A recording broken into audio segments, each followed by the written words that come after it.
Hello students, today we would start with the chapter We Are Not Afraid to Die.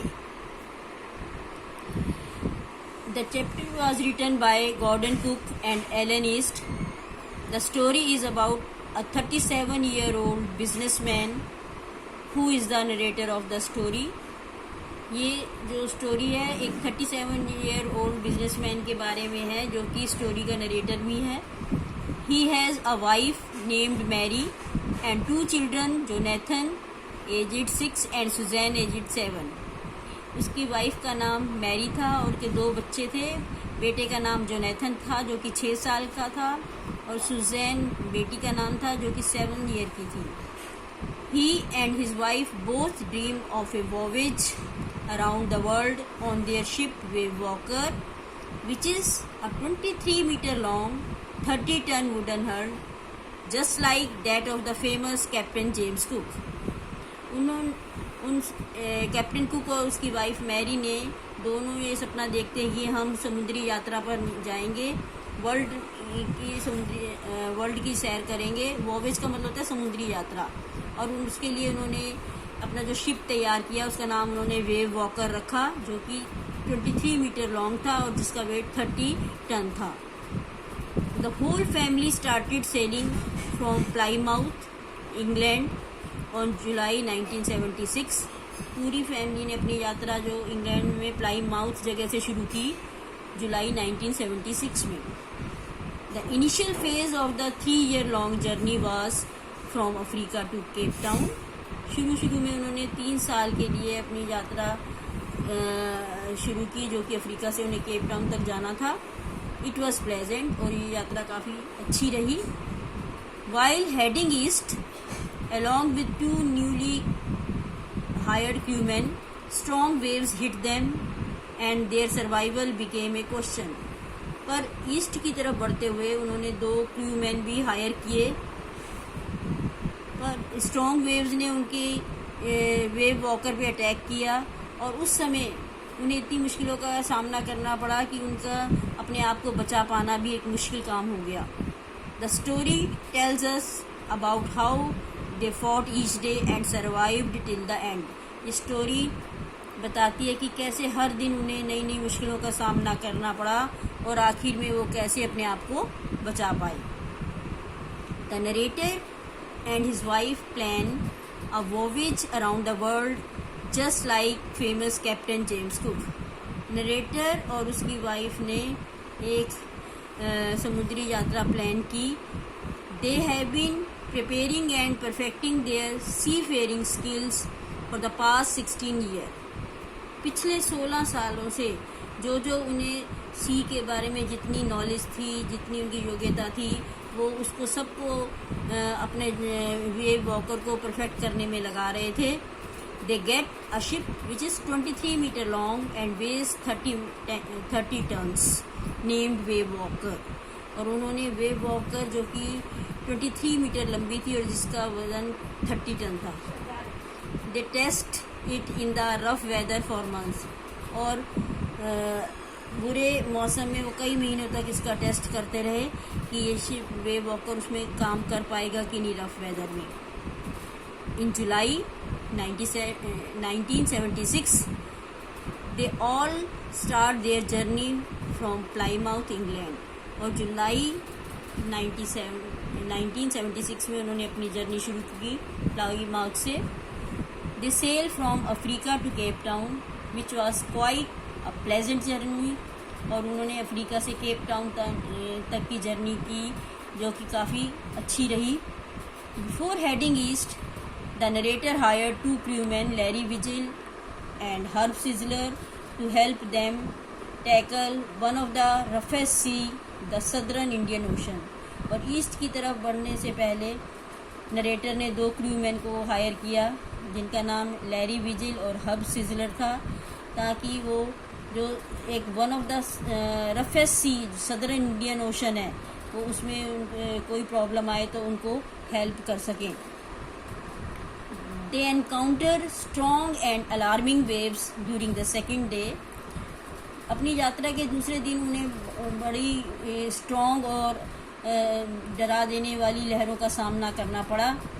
By December 25, they all managed to reach 35,000 kilometers east of Cape Town. और 25 दिसंबर के दिन, वो जुलाई में जो यात्रा शुरू की थी, अब 25 दिसंबर आ गया था, तो उन्होंने 35,000 किलोमीटर डिस्टेंस तय कर चुके थे केप टाउन के ईस्ट की तरफ. The family somehow manages to surpass the bad weather and celebrates Christmas together. पूरा परिवार जो बैड वेदर का सामना करता हुआ आखिर में आगे बढ़ता चला गया और उन्होंने फिर क्रिसमस सबने इकट्ठी मनाई. The weather changes for the worse and on January 2 the big waves hit them. पर 2 जनवरी को वेदर और ज़्यादा ख़राब हो गया और बड़ी बड़ी लहरों ने वेव वाकर पर फिर अटैक कर दिया. They try to slow the ship down by dropping storm jib and hit a heavy mooring rope in a loop across stern, but it doesn't help much. उन्होंने तूफ़ान से अपने वेव वॉकर को बचाने के लिए शिप की जो स्पीड थी वो कम कर दी और मोटी मोटी रस्सियों से उसको शिप के जो हर एक पार्ट को डबल करके डबल लैश कर दिया, बांध दिया. They carry their life raft drill, attach life lines, don life jackets and ऑयल स्किन्स. उन्होंने अपने आप को बचाने के लिए लाइफ जैकेट्स पहन ली, अपनी स्किन पे भी ऑयलिंग वगैरह कर ली. Later in the evening a vertical and huge wave strikes the ship and the narrator is thrown off from the ship. शाम को फिर अचानक एक बड़ी सी लहर ने उनके शिप पे धावा बोल दिया और नरेटर जो है शिप से ऑलमोस्ट बाहर गिर गया. He accept his approaching death and starts losing consciousness. Narrator ने एक्सेप्ट कर लिया कि अब उसकी मौत नज़दीक आ गई है और वो धीरे धीरे अपनी चेतना खोने लगा. When the ship is about to overturn a huge wave hit again and turns it right back. जैसे ही शिप उलटने वाला था उसी समय एक फिर बड़ी वेव ने दोबारा से हिट किया और जहाज फिर वापस सीधा हो गया. He suffers injury in ribs and mouth. Captain Cook को अपनी पसलियों में और माउथ में चोटें लगी. He grabs the guard rail and sails into the ship's main room. उसने शिप के बाहर के जो हिस्सा था उसको पकड़ लिया और बड़ी मुश्किल से अंदर आ पाया. He instructs his wife Mary to guard the wheel as he realizes that the ship has water in the lower parts. और उसने अपनी वाइफ मैरी को कहा कि वो शिप के व्हील को संभाले क्योंकि शिप के नीचे के हिस्से में पानी भरने लगा था. His crewman starts pumping out the water. उसने जो 2 crewmen हायर किए थे वो बाहर पानी फेंकने लगे. The narrator goes to his children's cabin and checks on them. Narrator अपने बच्चों के कैबिन में गया और उनको देखने के लिए. His daughter Sue informs him about a bump on her head, which he ignores because his major concern is to save the ship. उसकी डॉटर स्यू ने बताया कि कैसे उसके भी सिर पे चोट लग गई है, पर नरेटर ने इसको इग्नोर किया क्योंकि उसका अभी चिंता थी सबसे पहले शिप को बचाना. The narrator does water proofing on the gapping holes. अब नरेटर जहाँ से होल्स में से पानी आ रहा था उनको ठीक करने लगा. This makes water to deviate on the right side. अब पानी का बहाव राइट साइड की तरफ हो गया था. The hand pump gets block due to debris and electric pump gets short circuited. जो हैंड पम्प था वो कूड़े की वजह से वो ब्लॉक हो गया, बीच में कचरा आ गया और इलेक्ट्रिक पम्प भी जो था उनके पास वो भी शॉर्ट सर्किट हो गया. However, he later finds a spare electric pump and connects it to drain the water.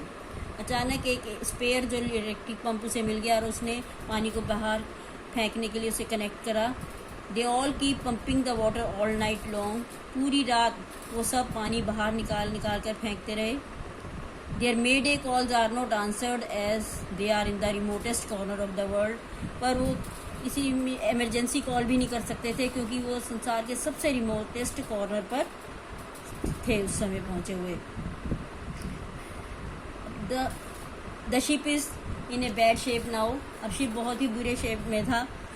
It is not in a condition to reach Australia. वो इस कंडीशन में नहीं था कि अब ऑस्ट्रेलिया तक पहुंचा जाए. So they decide to reach the nearest island, Ile Amsterdam.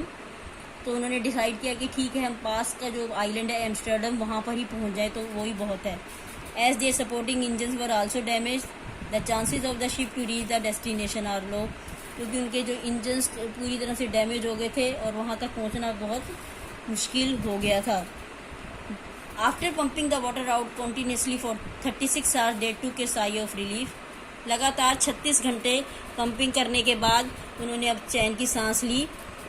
There struggle and the same evening the narrator and his wife sat together holding hands thinking that their end was near. अब उन्हें ऐसे लग रहा था कि उनका and पास है. फिर जब बच्चों ने उनका हौसला बढ़ाया तो उन्होंने सोचा ठीक है कि जब बच्चे इतनी हिम्मत रखते हैं तो हमें भी हिम्मत नहीं खोनी चाहिए.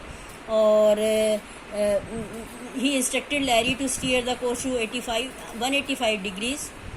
He said that if they were lucky, they could hope to find an island by 5 p.m. He dozed off and suddenly got up around 6 p.m. His son came and informed him about how they reached the Eel Amsterdam. Now their struggle and their hard work finally saved them. Okay, bye.